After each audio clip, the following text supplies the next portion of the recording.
오스트리아의 공주로서 프랑스 왕비가 된 마리 앙투아네트. 대중들에게 알려진 마리 앙투아네트는 사치와 낭비가 심해 국고를 탕진하고 국민들에게 혁명의 빌미를 주어 단두대에서 처형된 희대의 악녀라고 잘 알려져 있습니다. 그렇지만 여기엔 우리가 미처 알지 못했던, 아니 크게 오해하고 있는 부분도 많습니다. 특히 이 글 중반부에 소개되는 목걸이 사건은 결국은 프랑스 혁명의 트리거가 되고 앙투아네트를 억울한 악녀로 희생시키게 되는데, 이 사건은 그리 많이 알려지지 않은 사건입니다. 꼭 한번 들어보셨으면 좋겠어요.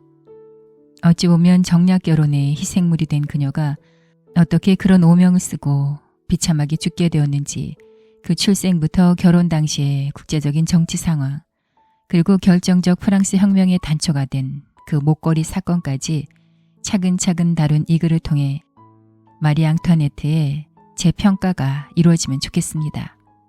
함께 들어보시죠.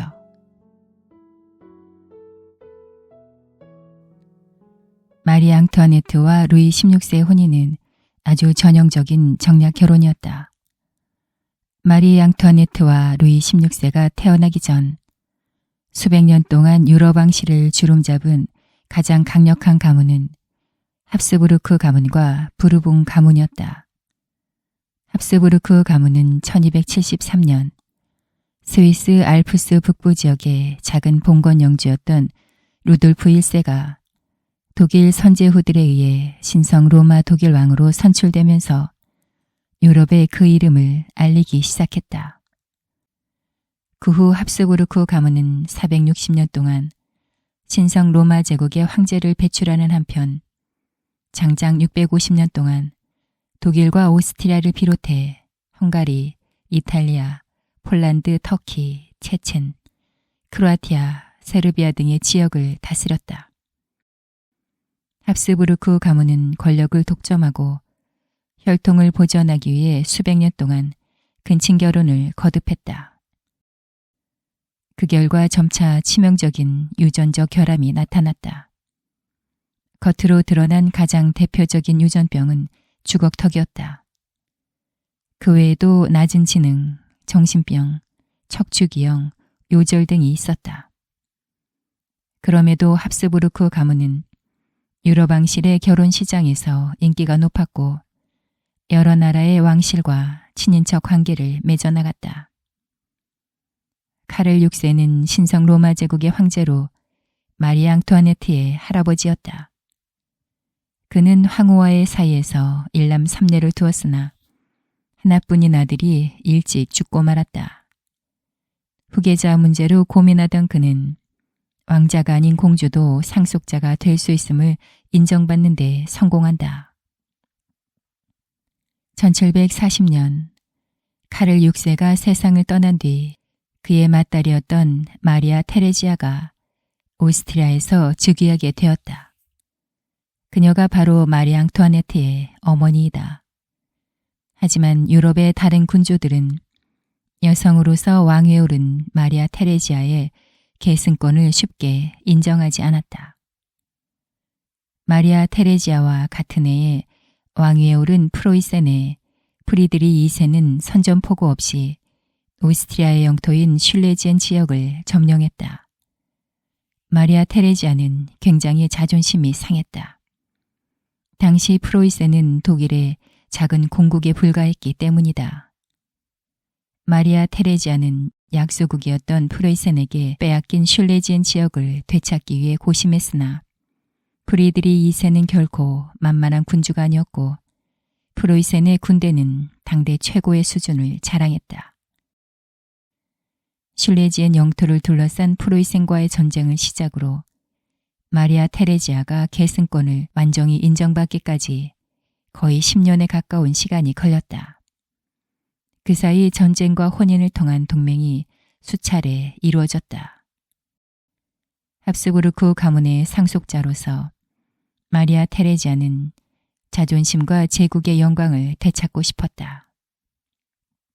1756년 마리아 테레지아가 왕위에 오른 지 16년째 되던 해 프로이센이 영국과 동맹을 맺자 마리아 테레지아는 고심 끝에 오랜 세월 적대 관계를 유지해왔던 프랑스와 손을 잡기로 결심한다. 날로 팽창하는 프로이센의 기세를 누르기 위해서였다. 프랑스 역시 경쟁 관계였던 영국을 의식하고 있었기에 오스트리아의 동맹 제안에 솔깃했다. 수많은 회의 끝에 오스트리아 최고의 천재 외교관이라고 불리는 카우니츠 백작이 프랑스로 향했다.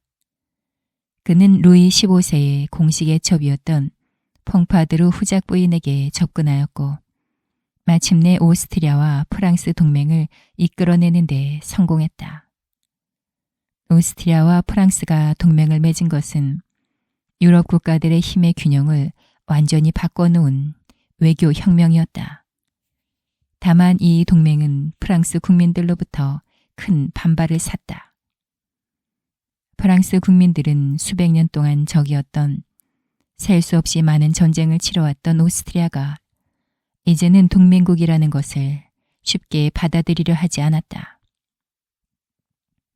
프랑스 국민들의 반발을 잠재우고 보다 강력한 결속을 갖기 위해 마리아 테레지아는 전통적인 외교 방법을 사용하기로 결심했다. 바로 정략 결혼이었다. 그리하여 1770년 마리아 테레지아의 막내딸 15살의 마리 앙투아네트 공주가 프랑스의 왕세자비로 선택되었다.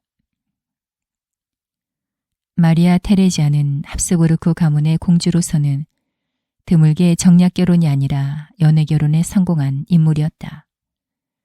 그녀는 남편 프란츠 1세와 금술이 매우 좋았고 왕위 계승권을 인정받기 위해 전쟁을 치르고 여러 개혁 정책을 실시하며 오스트리아를 다스리는 바쁜 나날 속에서도 무려 16명의 자식을 낳았다. 연애 결혼이었기 때문이었을까? 마리아 테레지아의 자녀들은 다행히도 합스부르크 왕가 특유의 유전병이 그다지 심하지 않았다. 덕분에 유럽의 결혼 시장에서 인기가 높을 수밖에 없었다.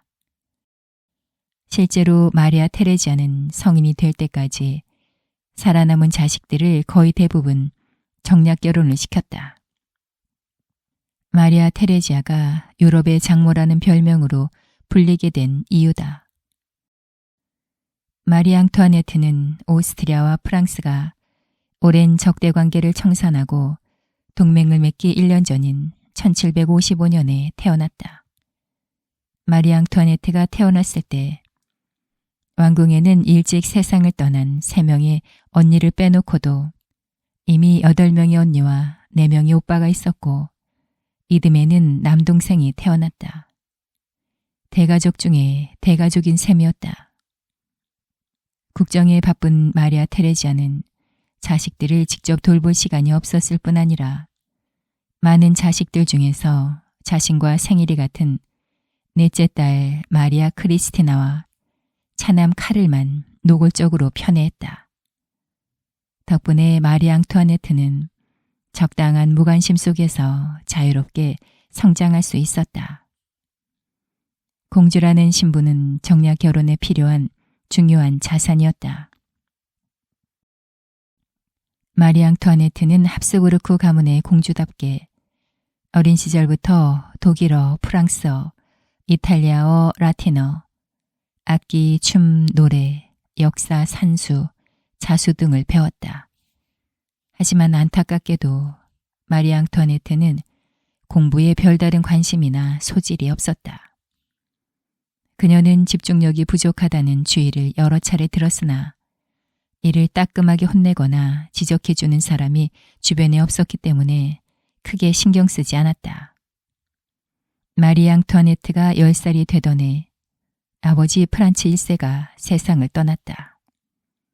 마리아 테레지아로서는 우방국과의 결속을 좀 더 강화할 필요가 있었다.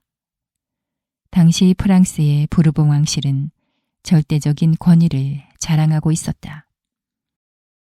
마리아 테레지아는 이즘 자녀들을 이탈리아와 스페인 그리고 프랑스의 부르봉 왕가로 차례차례 혼인시켰다. 1767년 나폴리와 시칠리아 왕비로 내정된 9번째 딸인 마리아 요세파가 천연두로 세상을 떠났다. 그러자 마리아 테레지아는 이듬해 10번째 딸 마리아 카롤리나를 부르봉 왕가의 혈통인 나폴리 왕과 혼인시켰다. 이제 마리아 테레지아의 딸들 중에서 혼인 정년기의 미혼 공주로는 마리 앙투아네트가 유일했다. 1770년 공들여 그린 초상화와 거액의 지창금이 오스트리아와 프랑스를 오고 갔다. 얼마 후 15살의 마리 앙투아네트는 프랑스의 왕세자비로 선택되었다. 당시 대부분의 프랑스 국민들은 오스트리아 출신의 공주가 프랑스의 왕세자비가 되는 것을 못마땅히 하고 있었다. 이 결혼 동맹으로 프랑스보다 오스트리아가 얻는 것이 더 많아 보였기 때문이다. 국민들뿐 아니라 프랑스 왕실의 공주들, 즉 루이 15세의 딸들 역시 마리 앙투아네트를 싫어했다. 루이 15세는 왕비와의 사이에서 10명의 자식을 낳았다. 그중 3명은 요절하였고 성인이 될 때까지 살아남은 7명 중 6명은 딸이었고 단 1명만이 아들이었다. 이 귀한 아들은 36살의 젊은 나이로 세상을 떠나기 전까지 세자의 자리에 있었다.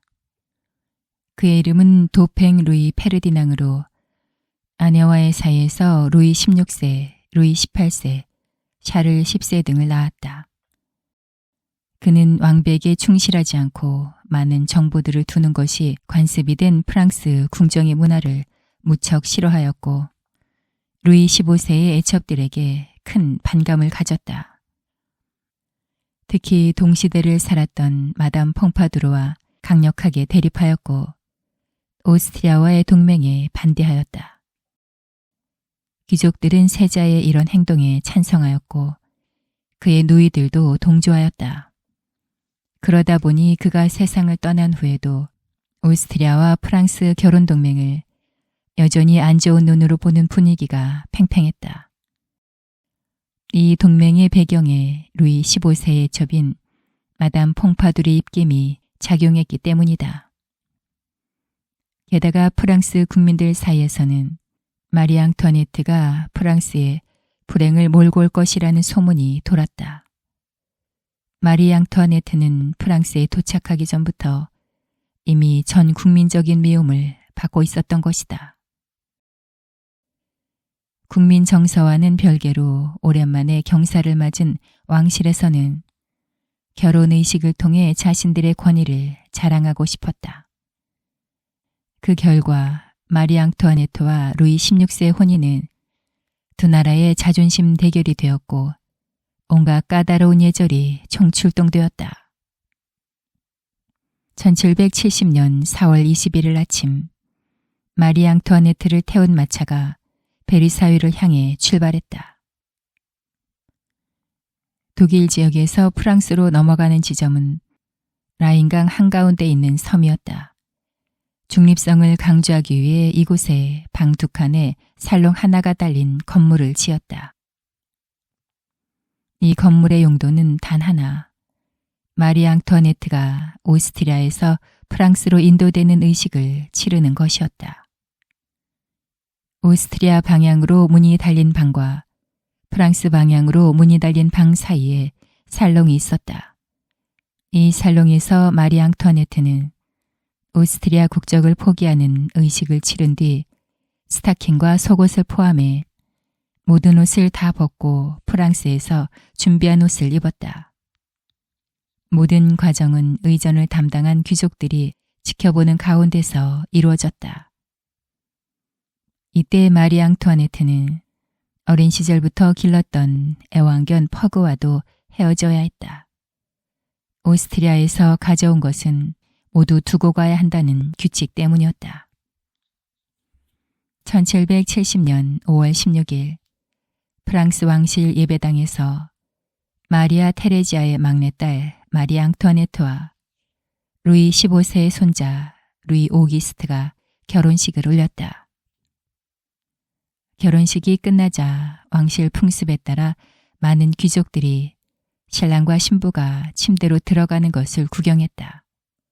그리고 이제 막 부부가 된 두 사람이 누워있는 침대 앞에서 절을 하고 난 후 물러갔다. 마리 앙투아네트의 남편은 루이 15세의 하나 남은 손자였다. 부르봉 왕가는 손이 귀했다. 5살이라는 어린 나이에 프랑스 국왕이 된 루이 14세는 70년이 넘는 긴 세월 왕위에 앉아 있었다. 그 사이 후계자였던 아들과 손자가 먼저 세상을 떠났다. 결국 루이 14세가 세상을 떠난 후 그의 증손자인 루이 15세가 왕위를 이었다. 루이 15세 또한 5살에 왕위에 올랐다. 그는 60년 동안 왕위를 지켰는데 그 사이에 왕위를 계승할 장남과 장손이 세상을 떠났다.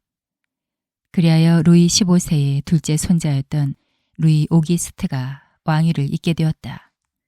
그가 바로 루이 16세이다. 루이 14세와 루이 15세의 재위기간은 합쳐서 130년이 넘는다. 태양왕이라는 별명으로도 유명한 루이 14세는 프랑스의 절대왕정을 상징하는 화려하고 아름다운 베르사유 궁전을 세웠다. 전 유럽이 동경하는 절대군주로 군림했던 그는 사치스러운 생활을 하면서도 국민들에게 큰 사랑을 받았다. 그 후광 덕분에 루이 15세 또한 즉위 당시 친애왕이라는 별명이 있을 정도로 온 국민의 애정을 듬뿍 받았다. 하지만 루이 15세는 백성에게 관심이 없고 무책임하고 무능했다. 그가 잘하는 것은 온갖 향락을 마음껏 즐기는 것이었다. 루이 15세는 퐁파두르 후작 부인과 듀바리 백작 부인 등 애첩들에게 아낌없이 돈을 펑펑 썼다. 그 결과 왕실 적자는 천문학적으로 늘어났고 프랑스 재정은 파산 직전에 이르렀으며 세상을 떠날 무렵엔 40억 루블에 가까운 엄청난 빚을 남겼다. 사랑받는 왕으로 즉위했던 루이 15세는 점차 미움받는 왕이 되었다.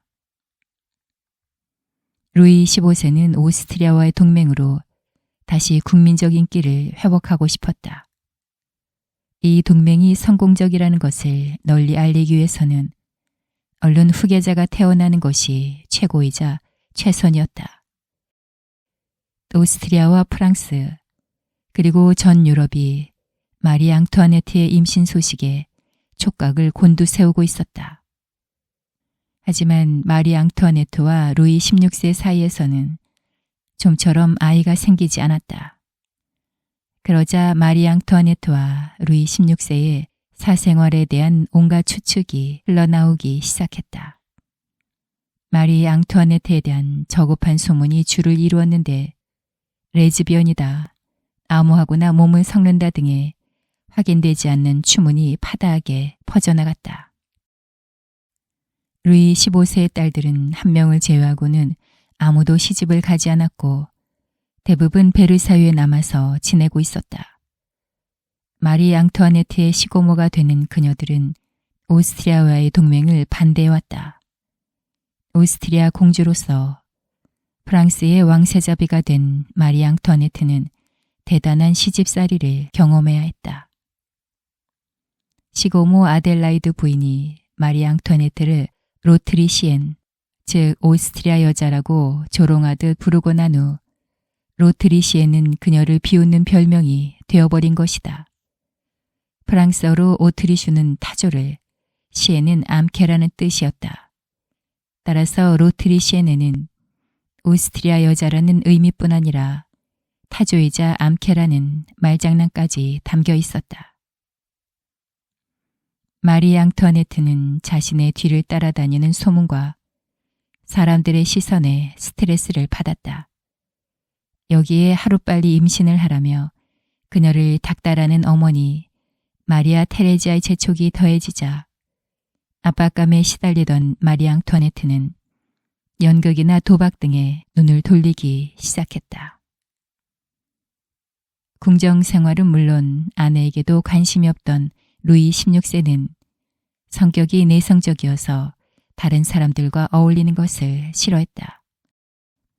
그의 취미는 사냥을 하거나 아니면 홀로 대장간에서 망치를 휘두르거나 자물쇠를 만들며 시간을 보내는 것이었다.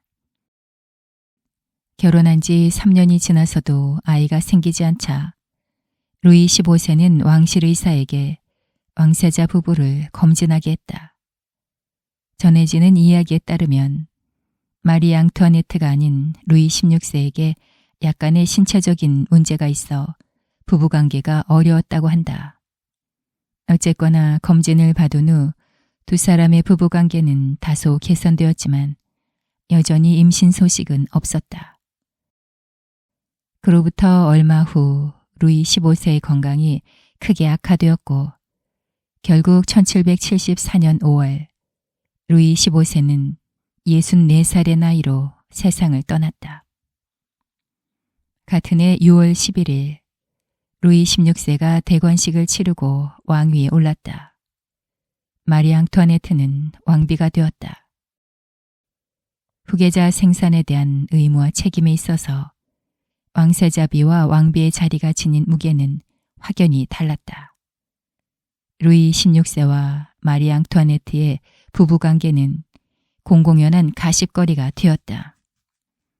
사람들은 성욕이 강한 마리 앙투아네트가 루이 16세에게 만족하지 못하여 왕실 여자들과 동성애 관계라거나 시동생과 불륜이라는 내용의 팸플릿을 만들었다.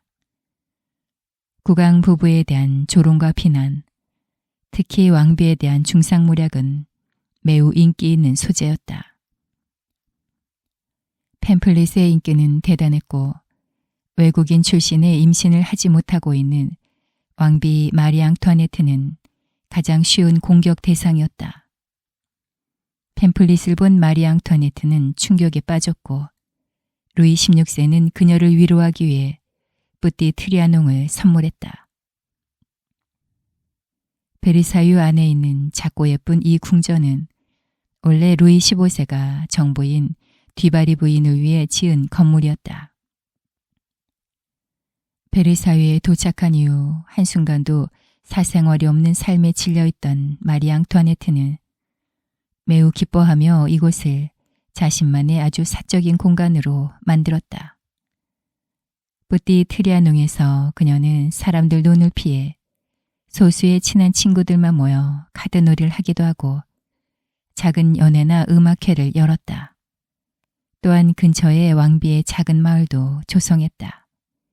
이곳은 국왕도 허락을 받아야만 들어오는 곳으로 베르사유의 까다롭고 엄격한 모든 궁정예법이 필요 없는 오직 왕비만을 위한 공간이었다.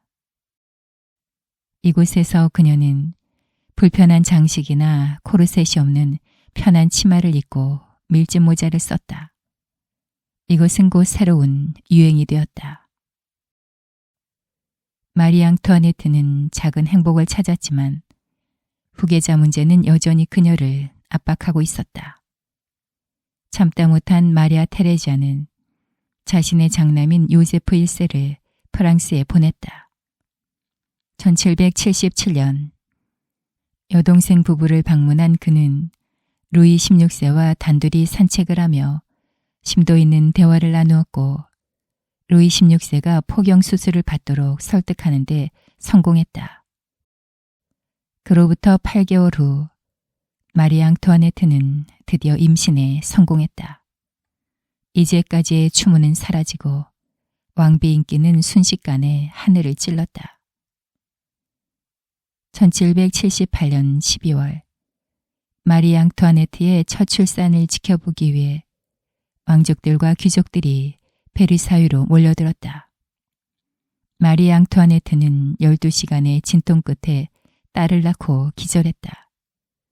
너무 많은 사람들이 몰려들어 그녀가 진통하고 출산하는 과정을 지켜보는 바람에 산소 부족으로 질식한 것이다. 그 후 루이 16세는 왕실 여성이 출산할 때 귀족들이 구경하는 예법을 없애버리고 가장 가까운 친족 몇 사람만 방에 들어가도록 조치했다. 첫 딸이 태어난 후 루이 16세와 마리 앙투아네트의 부부관계는 훨씬 다정해졌다. 1781년 마침내 왕태자가 태어나자 프랑스 전체가 축제 분위기였다. 12년 만에 후계자가 태어난 것이다. 마리 앙투아네트는 프랑스 왕비로서 해야 할 가장 큰 소임과 의무를 다했다. 그것만으로도 국민들의 사랑을 받고 왕실 가족들의 격려를 받아 마땅했다. 그 후로 마리 앙투아네트는 일남일녀를 더 낳으며 단란한 가족을 이루었다. 아이들이 태어나면서 마리 앙투아네트의 삶은 훨씬 풍요로워졌다. 새 드레스를 맞추거나 도박을 하는 것으로 스트레스를 풀던 그녀는 아이들을 돌보면서 행복을 찾았다. 또한 왕비의 자리에 오른 뒤 오스트리아의 궁정개혁을 따라 법도라는 이름으로 프랑스 궁정에 남아있던 쓸모없는 전통과 직위들을 없애 많은 비용을 절감하기도 했다. 루이 16세 역시 선조들과 달리 애첩을 두지 않았고 따라서 이로 인한 지출도 없었다. 이것만 해도 왕실 예산을 엄청나게 절약한 셈이었다. 게다가 마리 앙투아네트는 왕실 내에서 거의 유일하게 백성들의 삶에 관심을 보인 인물이었다. 그녀는 목적지에 빨리 도착하겠다고 소작인 밭을 가로지르는 것을 거부하기도 했고 1784년 겨울 백성들이 혹독한 고통을 겪고 있는 것을 알고는 자신의 연금을 절약하여 100만 프랑을 기부하기도 했다. 안타깝게도 그녀의 이러한 선량한 마음과 행동은 백성들에게 잘 전해지지 않았다. 그럼에도 불구하고 마리 앙투아네트는 왜 사치스러운 악녀라는 오명까지 뒤집어 쓰게 된 것일까? 그 이유는 프랑스 대혁명의 서곡이 되었다고 알려진 목걸이 사건 때문이었다. 목걸이 사건은 마리 앙투아네트의 평판을 결정적으로 완전히 추락시키고 왕실에 대한 전 국민적인 분노를 유발한 사건이었다. 결론부터 말하자면 마리 앙투아네트는 사실 이 사건과 관련이 없었다. 사건은 루이 15세와 로앙 추기경이라는 두 호색한에게서 비롯되었다. 루이 15세는 공식애첩인 퐁파두르 후작 부인이 세상을 떠난 후 무척이나 상심했었다. 그의 심신을 위로해준 여자는 창녀 출신의 뒤바리 백작 부인이었다. 퐁파두르 후작 부인과 정반대의 성향을 지닌 뒤바리 백작 부인은 천박하고 무식했으며 사치스럽고 허영기가 넘쳐났다. 하지만 루이 15세는 그녀를 굉장히 사랑하였고 공식 애첩으로 삼았다.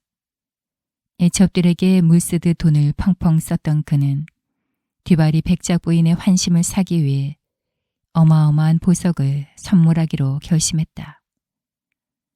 그리하여 다이아몬드만 647개가 들어간 어마어마한 문제의 목걸이가 만들어졌다.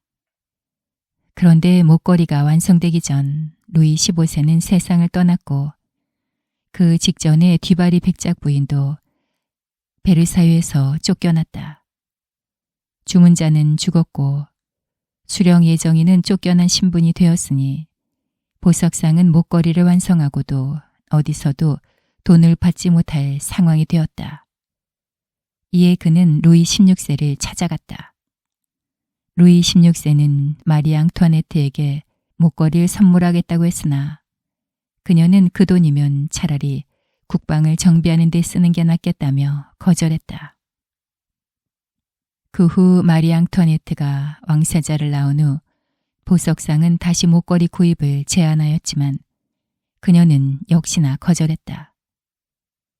그 무렵 지나치게 방탕한 사생활과 경박한 행동으로 무리를 일으킨 로앙 추기경이라는 사람이 있었다.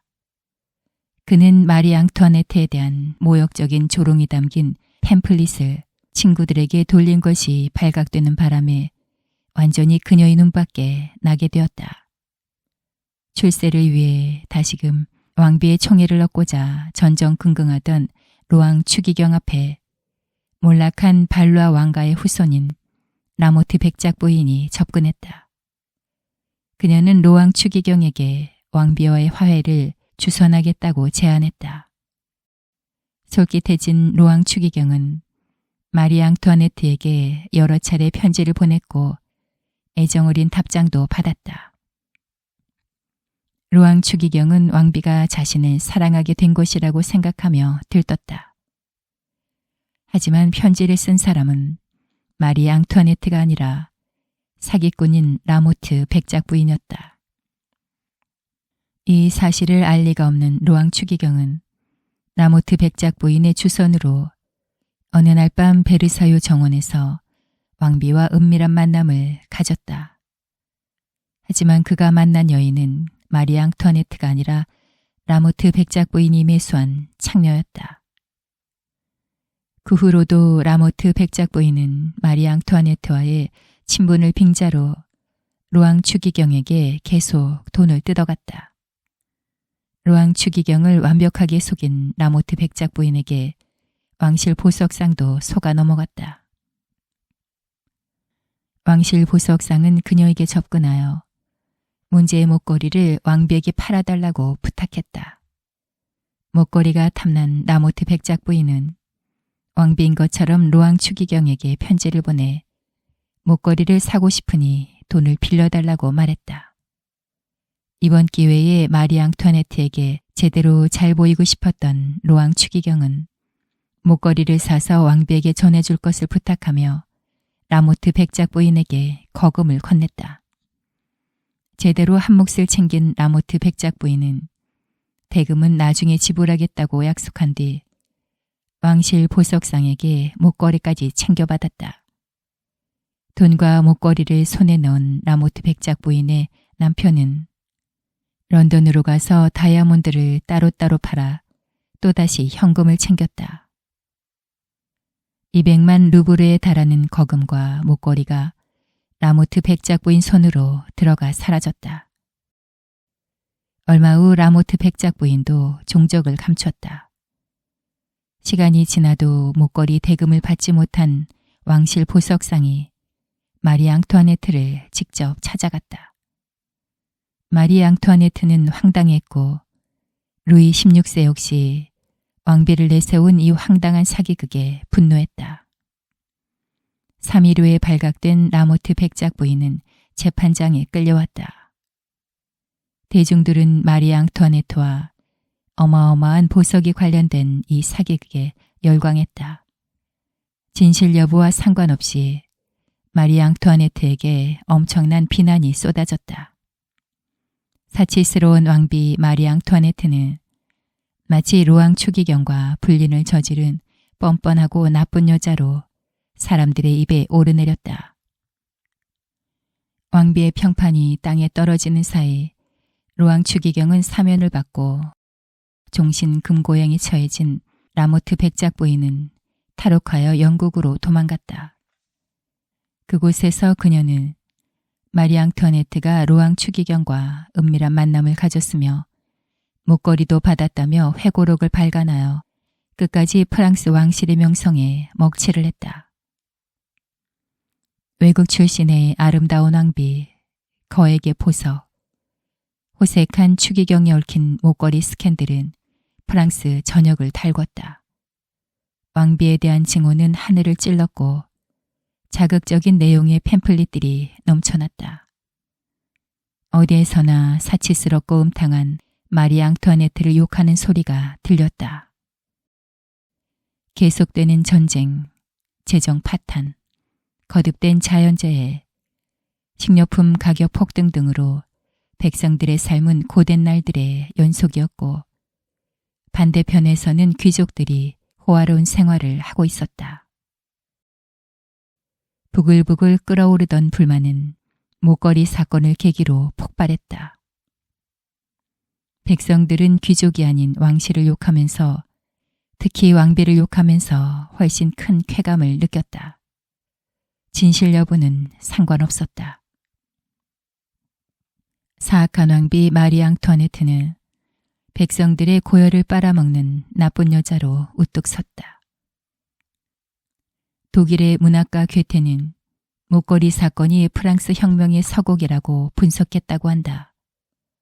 확실히 목걸이 사건은 왕실에 대한 분노와 증오를 백성들이 마음껏 표출하게 되는 도화선 역할을 했다. 이처럼 왕실에 대한 불만이 커져갈 무렵 마리 앙투아네트는 개인적인 아픔을 겪고 있었다.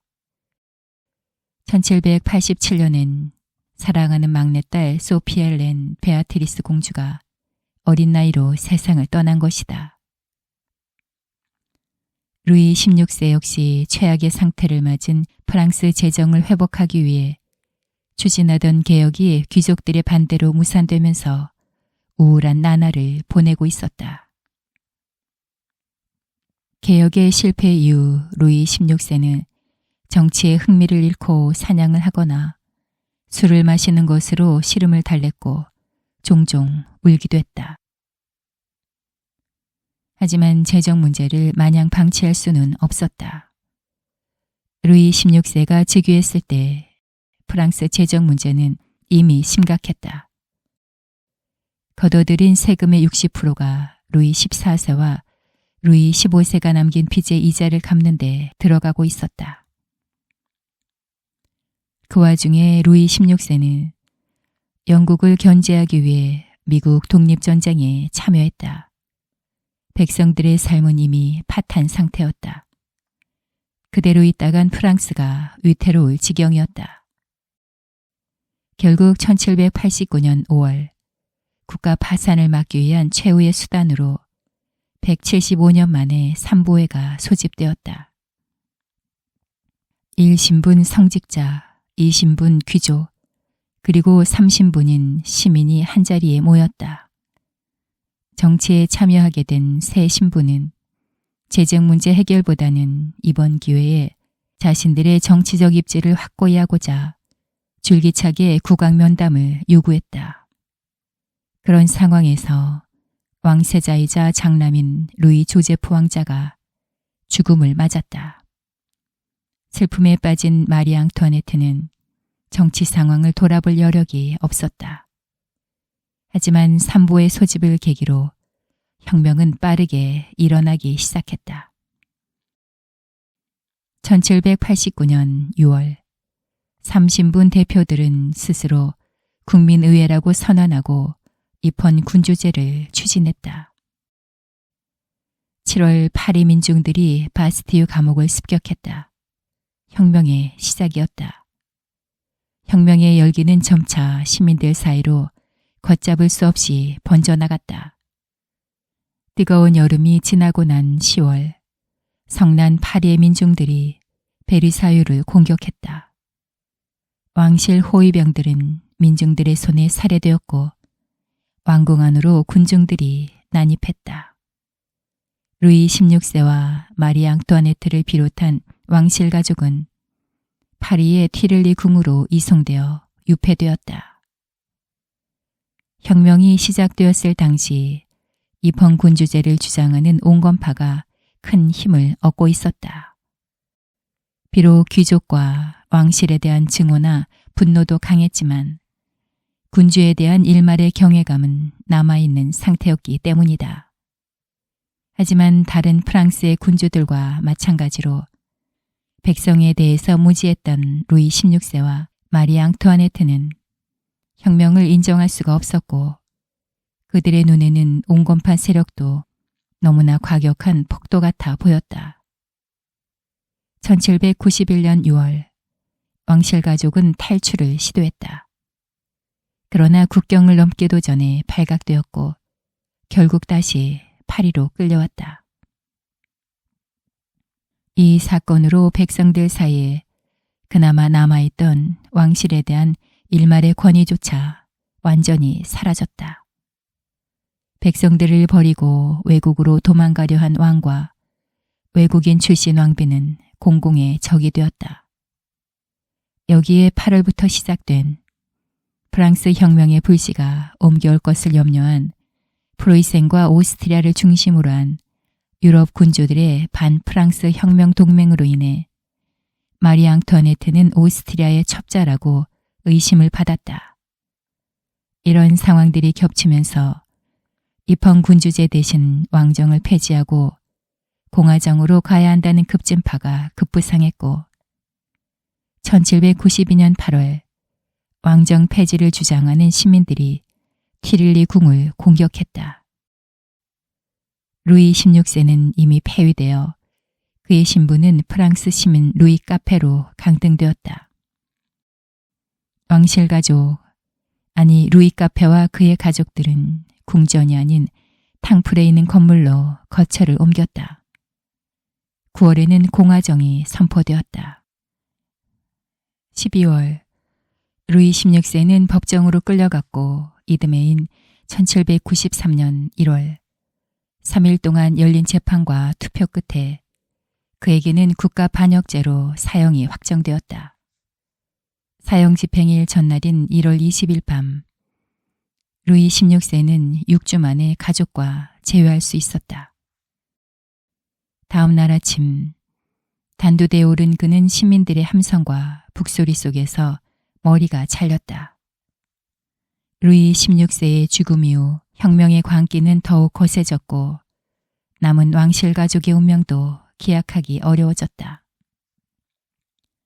같은 해 7월 마리 앙투아네트는 8살 난 아들 샤를과 격리되었고 교도소로 이송되었다. 그녀의 건강은 급속히 악화되었고 하혈이 계속되었으나 치료를 받을 수 없었다. 교도소 안에서 마리 앙투아네트는 아들의 양말을 만들며 시간을 보냈다. 같은 해 10월 마리 앙투아네트는 재판장에 섰다. 하루 종일 계속된 재판 끝에 국고를 낭비한 죄와 반혁명을 시도하였다는 죄명으로 사형 판결을 받았다. 밤늦게 감옥으로 돌아온 그녀는 필기도구를 얻어 신의 엘리자베트에게 두고 갈 수밖에 없는 아이들에 대한 절절한 마음이 담긴 마지막 편지를 남겼다. 새벽이 되자 헌병대와 사형 집행인이 감방에 도착했다. 먼저 사형 집행인이 그녀의 머리를 짧게 잘랐다. 마리 앙투아네트는 헌병대가 지켜보는 가운데 옷을 갈아입었다. 상복을 입으면 군중들이 동요할 수 있다는 판단에 따라 흰색 드레스를 입어야 했다. 그녀가 옷을 다 갈아입자 헌병대가 두 손을 뒤로 묶은 뒤 수레에 태웠다.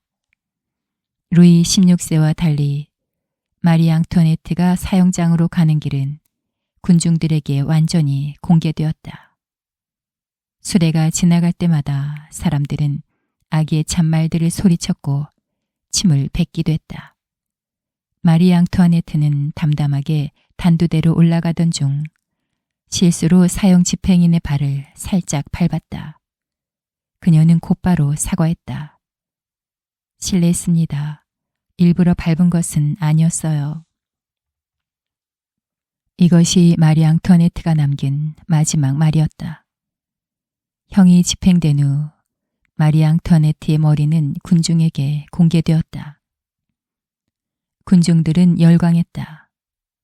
심약한 남편을 제멋대로 휘두르며 사생활이 추잡하고 사치스러운 행각으로 국민의 혈세를 흥청망청 탕진한 거만한 오스트리아 여자가 마침내 단두대에서 시민들이 모두 지켜보는 가운데 죄인의 몸이 되어 죽음을 맞은 것이다.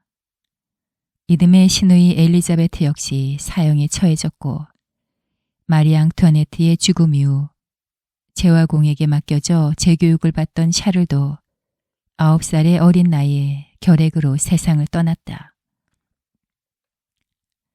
오스트리아의 공주로 태어나 정략 결혼을 통해 프랑스의 왕비가 되고 대혁명의 중심에 서서 죽음을 맞은 마리 앙투아네트의 인생은 어떤 왕실 여인의 사연보다 드라마틱하다. 단도대에서 죽음을 맞기 전 감옥에서 지낸 몇 개월은 그녀의 인생에서 가장 지옥 같은 시기였을 것이다.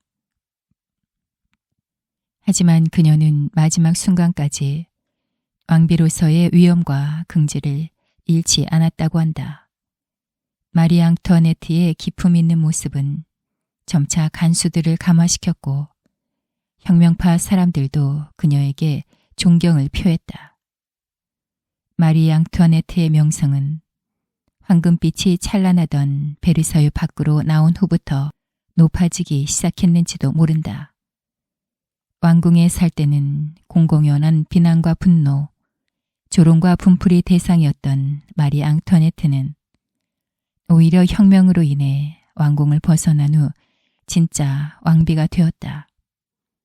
자극적인 기사들로 가득한 팸플릿이 아니라 그녀를 가까이에서 직접 본 사람들은 모두들 왕비에게 감탄했다.